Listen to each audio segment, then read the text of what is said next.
আপনি কি জানেন প্রতি বছর বাংলাদেশে বজ্রপাতে শত শত মানুষ প্রাণ হারান? অনেকে মনে করেন বজ্রপাত কেবল আকাশ থেকে পড়া আগুনের গোলা, কিন্তু আসল সত্যটা কি তার চেয়েও ভয়ঙ্কর?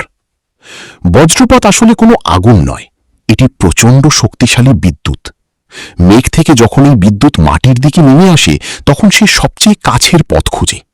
খোলা মাঠে আপনি যখন দাঁড়িয়ে থাকেন, তখন আপনার শরীরই হয়ে ওঠে সেই বিদ্যুতের জন্য সবচেয়ে সহজ রাস্তা।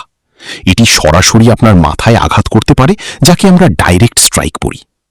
কিন্তু কেবল সরাসরি আঘাতই বিপদ নয়। আপনি যদি কোনো গাছের নিচে আশ্রয় নেন, তবে সেই গাছে পড়া বিদ্যুৎ ছিটকে আপনার শরীরে আসতে পারে। একে বলে সাইড ফ্ল্যাশ।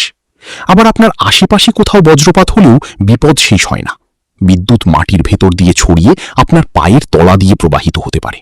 এর নাম গ্রাউন্ড কারেন্ট, যা আপনার হৃৎস্পন্দন মুহূর্তেই থামিয়ে দেওয়ার ক্ষমতা রাখে। শহরের উঁচু দালানগুলো আমাদের সুরক্ষা দেয় ঠিকই, কিন্তু রাস্তার ল্যাম্পপোস্ট বা লোহার গ্রিল স্পর্শ করা আপনার জন্য কাল হতে পারে। মনে রাখবেন, বজ্রপাতের সময় শরীরের ভিজা চামড়া বিদ্যুৎকে দ্রুত টেনে নেয়, তাই বৃষ্টির সময় ঝুঁকি আরও বেড়ে যায়। তাহলে উপায়? বজ্রপাত শুরু হলে দেরি না করে দ্রুত কোনো পাকা দালানের নিচে আশ্রয় নিন। খোলা মাঠ, জলাশয় বা বড় গাছ থেকে দূরে থাকুন। আপনার সামান্য সচেতনতা একটি মূল্যবান প্রাণ বাঁচাতে পারে। এই তথ্যটি শেয়ার করে সবাইকে সাবধান করুন। নিরাপদ থাকুন, সচেতন থাকুন।